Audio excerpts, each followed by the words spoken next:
Might as well get the thumbnail out of the way, too. Oh, look. It's this shit again.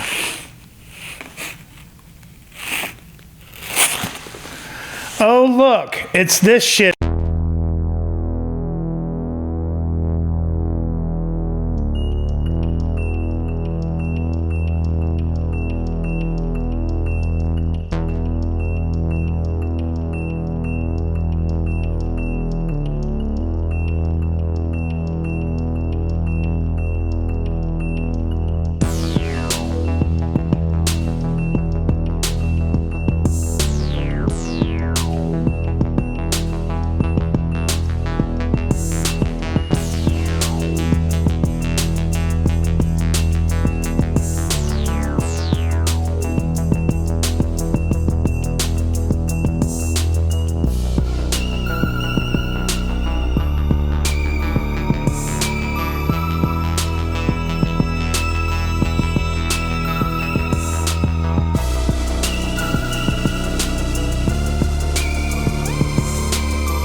So, welcome everybody to episode 41 of Low Tide, the official show for Rude Planet, and I am your host.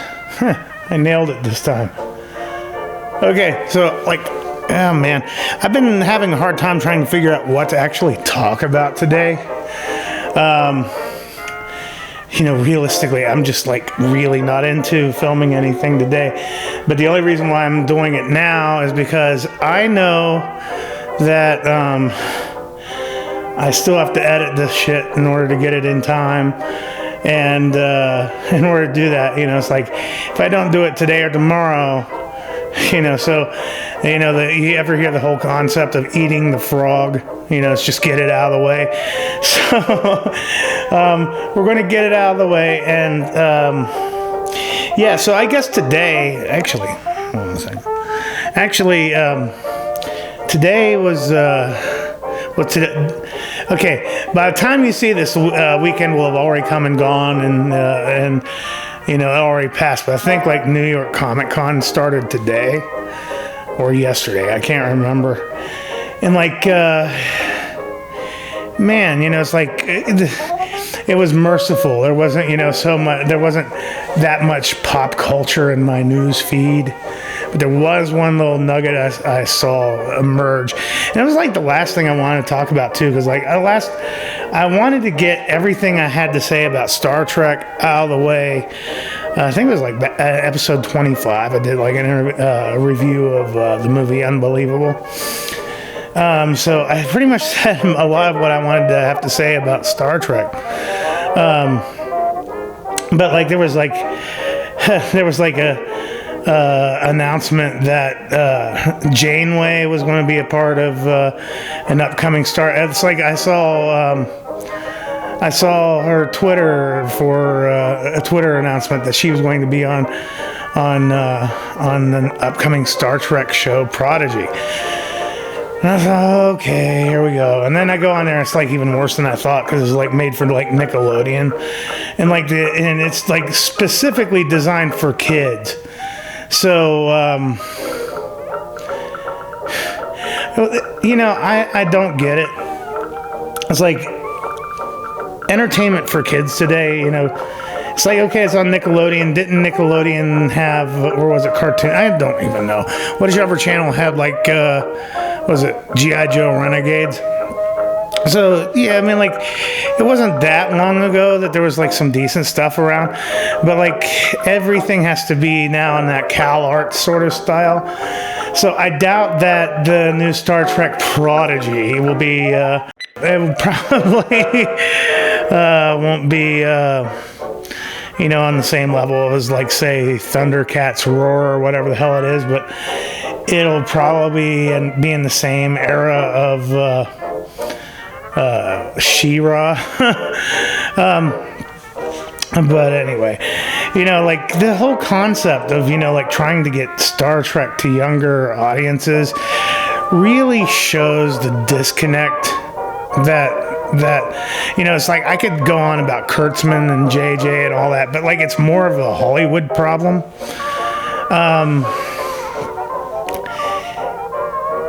I cut my teeth on Star Trek. I watched Star Trek since I first could walk. My very first VHS tape that I owned, my grandfather got for me because I asked him for it, was Star Trek II, The Wrath of Khan. I was a toddler. I loved Star Trek. I watched it all the time, and I watched the animated series, and it didn't dumb things down like there's a tendency to do today.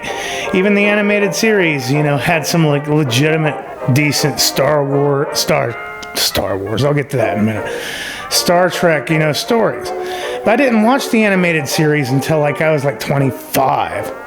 You know, I watched the original series, and like I was there, you know, opening night for Next Generation. I saw every movie in the theater.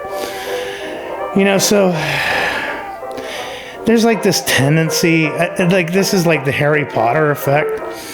You know, if you're writing for kids, you just have to assume that kids are stupid. So you write down to them. You write down below their age level. You know, that's the whole like oxymoron level of young adult fiction. You know, young adult fiction writes as if teenagers or young teenagers, or tweens rather, are too dumb to figure out what you're doing. And if you're going to paint yourself in the corner, like, you know, with Star Trek Picard, they like rip Icheb's eyeball out, you know, so like, okay, maybe that's too violent for kids, but you know, it's like, if you're a young, you know, teenager, you could still watch the Next Generation, you could still watch, you know, Voyager and Deep Space Nine, not a problem whatsoever. But, you know, it's like, the minute you try to write for that age group, you're talking down to them. You're saying to them, I'm writing at your level so you can comprehend. I'm going to speak real slowly so you understand. You know, that shouldn't be the way. Fiction is fiction. Yes, there's some that's more family friendly than others. You know, and there's some that's even geared towards family. You know, it's like Treasure Island and all that. But at the same time, you know, it's like I was a teenager, I was reading Dune. This isn't, you know, kids aren't stupid. You don't have to write stupid. And I thought, well, maybe this will be, you know, something like, you know, like G.I. Joe Renegades. But then I saw the logo for it, and the logo pops up, and you hear a little plop sound. It's like, okay, they're going to dumb it down. So that's where we're at, you know. Chris Pratt said it in 2016 that we can't have cerebral Star Trek anymore, and they proved it.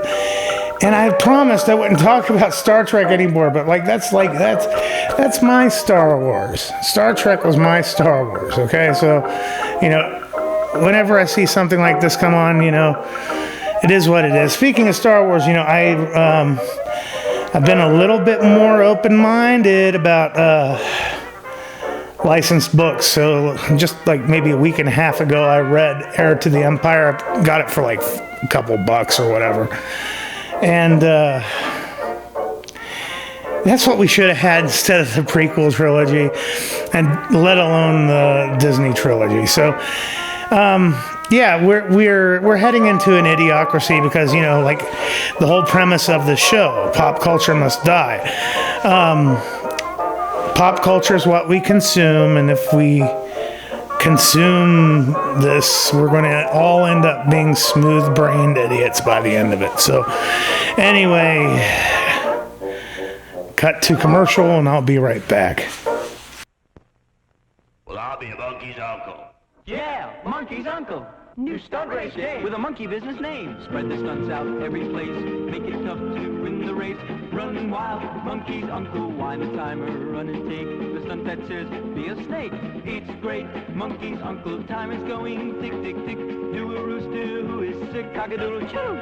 Run wild, monkeys, uncle, hurry, hurry, do those tricks for the monkeys out of ticks. Run wild, monkeys, uncle, time. Now's your turn to show your speed. Do more stunts and take the lead. Run wild, monkeys, uncle, catch a fish and give a toot. Be an owl who cries, it's fun, monkeys, uncle, time. Wiggle, waddle, quick, quick, quick. Do the build-a tower trick.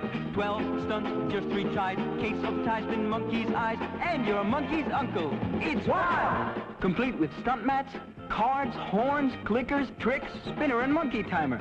From Transagram, where the fun comes from.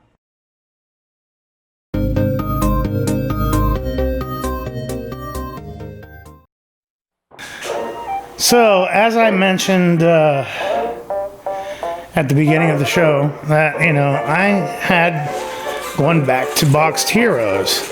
I got an email. I'm sure a lot of you who've gotten Boxed Heroes probably got the email that they were listening to their customers and were trying to revamp things. So, the idea is they're adding a couple more modern comics to the box and gear more towards, Silver Age, Bronze Age, Copper Age type stuff. So I thought, okay, I'll give them another chance. And so I got my 2 boxes here, as you can see. And I thought, well, if this is going to be 8 issues or whatever, I'm going to split them up. And I was hoping that I would do one and then have a couple episodes in between and then do another, but I'm still waiting on other mystery boxes. This is all I have.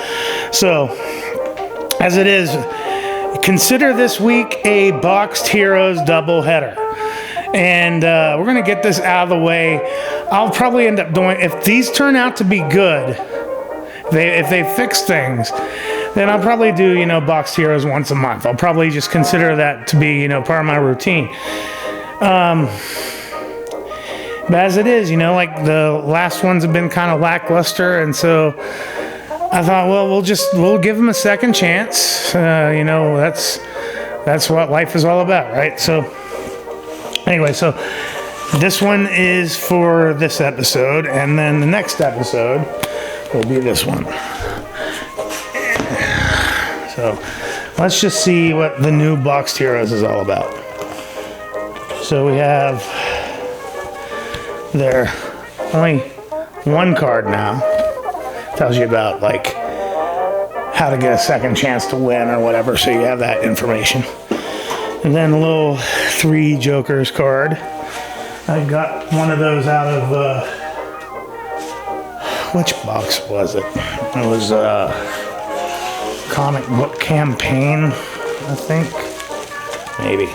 Anyway, let's just see what all this is going to be like this time. And no eBay knife this week, Dan. So let's see.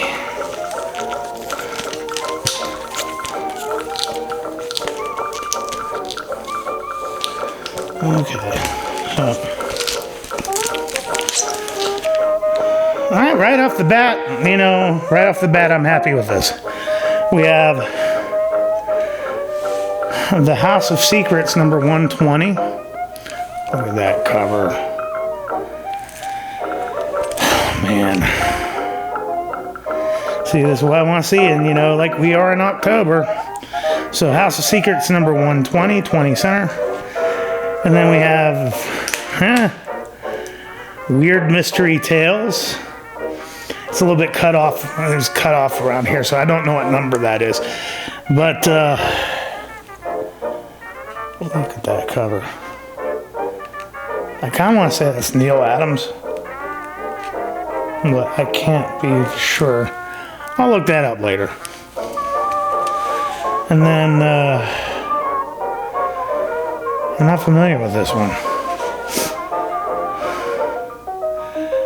Rebel Outcasts of the Galaxy. Star Hunters number 3. Man. Ha! Okay, so I'm in the market for this. I actually was going to be buying this here soon. This sometimes goes for as much as 20, sometimes goes for as little as 6 or 7. But we have Beavis and Butthead #1. So that's actually something I was looking for. So you guys are earning brownie points from me this time around. I can't complain about that. Oh. So Batman Grendel, Devil's Bones. That I'm extremely happy to get because I want to read that. These crossover books, every now and then, like I wish, I had an idea of like which ones are available, which ones aren't. And that right there is right up my speed. It's right up my speed. So, okay. When it comes to modern books, particularly like event books, I don't buy them anymore. And the reason being is because I know that eventually I'll get them out of a mystery box. And this is no different. This is Detective Comics number 1027. I did not pick this up yet. And I'm not sure. Oh, it says back here, the J. Scott Campbell variant. Yeah, I'm happy to have it so I can finally read it, but like I wasn't going to go out of my way for it. So there's that. And yeah, just like I said, I'm in the market for this, but I'm in the market for this, but I haven't bought it yet because I figured I'd eventually get it, or at least get it for cheaper because they printed like hundreds of thousands of these. Batman 3 Jokers, book number 2.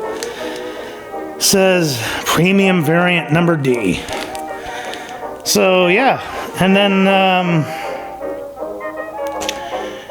man, Grim Fairy Tales Angel one shot. It's a great cover. It's a great cover.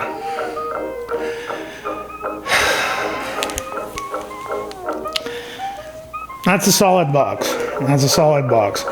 I think you definitely get your value out of it. It has stuff in there that I think has a little bit something to please everybody in it. So I'm going to take a look at the other box. If this streak holds up, I'm going to probably give them some more chances. So that's it. How many books did I get here? I got 1, 2, 3, 4, 5, 8 books. I got 8 books out of this mystery box. So, yeah, that box was definitely worth the money, and I'm quite pleased. So, this feels like a short one, and I hope it is. Yeah. So, thanks for stopping by. This is Tuesday's episode. I gotta film Friday's episode. Here in a few minutes. I'm going to take a break. I do want to thank everybody for coming by. I do want to thank the new subscribers. Again, please consider liking, subscribing, and share this shit around because I want to grow this channel and hopefully expand to do bigger things here in the future. And in the meantime, keep your stick on the ice. I'll see you next time.